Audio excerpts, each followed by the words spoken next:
Well, the time has come to talk about how to be a better adult. Ah, this book was interesting, and let's get into it.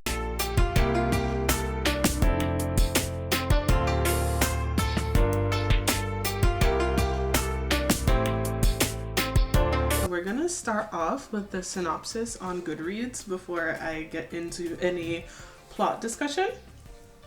So, How to Be a Better Adult by Jackie A. Hope Obiako, disillusioned by her mundane existence as a lowly account specialist, discovers a mysterious handbook that drastically changes her life, sorry. Hope is a master performer making a show of her competence and compliance, and while she really is both competent and compliant, no one at William Hensley and Associates seems to see it. But what they never saw coming behind her quiet and agreeable personality is Hope's drive to make it by any magical means necessary. Genre, dark comedy, and corporate drudgery steeped in magical realism. So, the main thing to take away from this synopsis, if you're going into this book, is that it is magical realism. So some of the things in here that seem really weird to people are definitely because of the magical realism aspect of the book. So let's go into the plot. The plot basically goes somewhat as the synopsis says, which is Hope working at William Hensley and Associates. It's a very prestigious advertisement and marketing firm in this world. She has a series of unfortunate events happen that leads up to her getting fired. She receives a magical book on her doorstep. At first she thinks it's from her best friend Amber, because they have this thing where they send each other gifts because they live, if you have a long distance best friend, you get the vibes. You get the vibes. Amazon Prime comes in clutch. But they send each other gifts. They're long distance. And she opens it, sees it's a guide, How to Be a Better Adult, which is basically the book that we're reading. It is described as the same book. So she uses the book to kind of dig her way out of the situation that she's in. Let's go there. I don't want to give too many spoilers because there are some very interesting twists that happen in this book. So after she gets the book, starts reading it, like it's a blank book when she opens it, but it starts gaining chapters. I think, if I'm not mistaken, there are only 2 instances of words appearing in the book while we're reading this book. And she gets into some predicaments that end up in her ultimately getting a settlement from the company that she was fired from.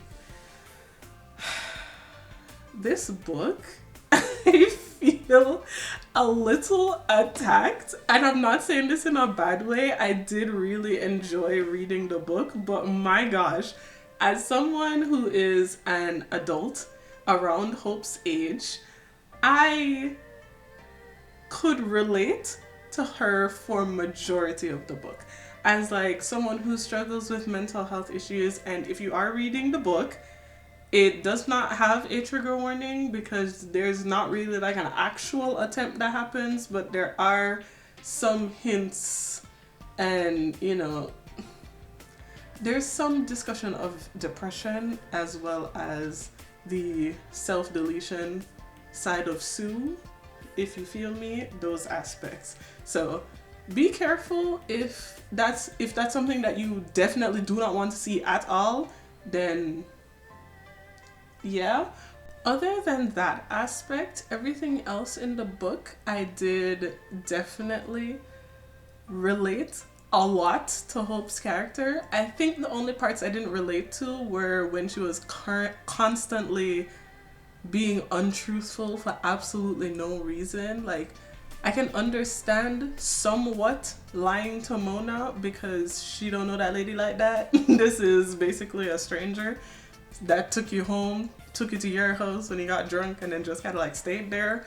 However, Amber, her lying to her best friend Amber for seemingly no reason other than to like keep up appearances, I get it it's just not something that I would do, especially if I feel like I'm struggling.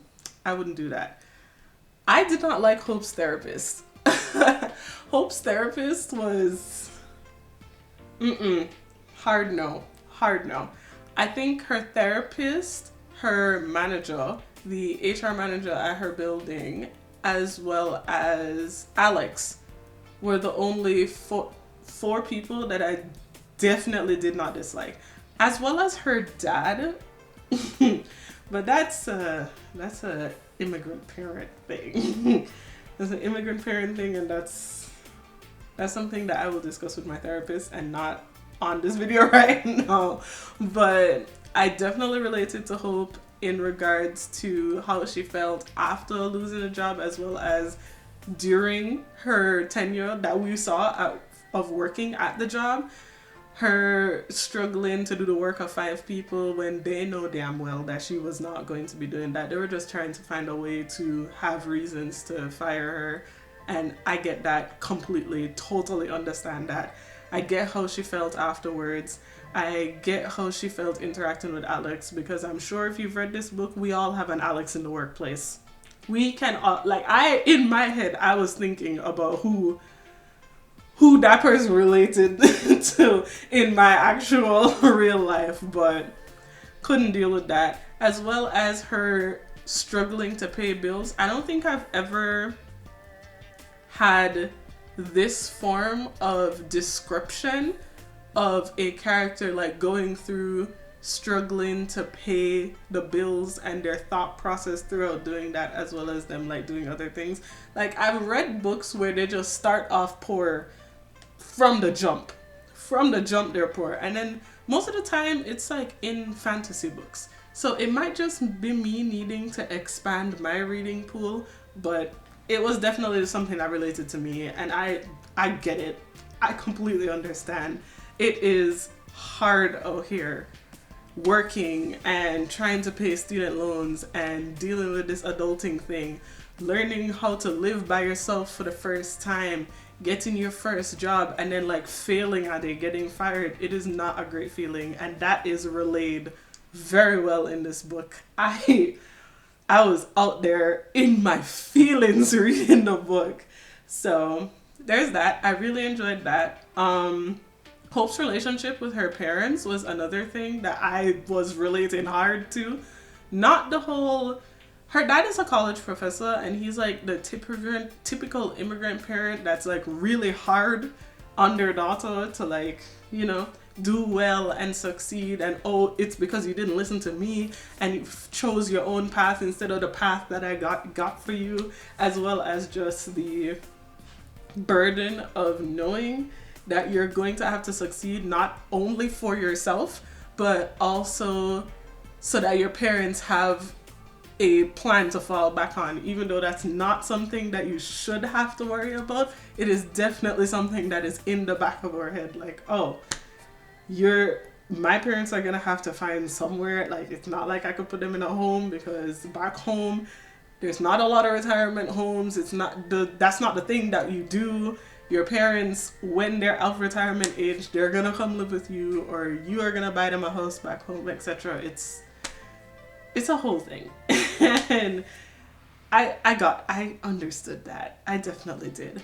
But all in all, it was a good book. There wasn't really much of the magical aspect. I was expecting a lot more from the book, but it wasn't like her just like blindly following the book for the entire script. Like, it goes off to her actually speaking to a voice in her head that I'm not gonna spoil that for you, but it is a very interesting aspect of the book, who the voice in her head actually is, and I liked it. I was pretty sad at the end, because this isn't a very magical girl happy ending book. It has a very realistic ending. I'm gonna leave it at that. It has a realistic ending. Yeah. I'm interested to see what happened with the character Mona, I'm very interested to see what Mona's future looks like, because that was one huge question that I had on my mind as soon as I read the last sentence of the book. But then I read the acknowledgements and I'm like, okay, so we're gonna get to see something with Mona's character, because I did like Mona's character, even though I liked Mona's character because I like her character. However, when you really sit and think about it, Mona's character is a little weird. And I think it's because she's looking for something that Hope can't really give her, if you know what I mean. I think that they're both in places where they need something that they cannot find in each other. That's what I think. But moving on. Thank y'all for coming. Please go and read the book so you can understand what I'm talking about. And I will see y'all in the next one. And I think the next book that I'm gonna read is The Grim Reaper's Lawyer. I heard that one's a little spicy. It's a little spicy. So we'll have more things to talk about. But take this as like a little book club type meeting thing, you know? Take these reviews as that. But anyways, I will see y'all in the next one.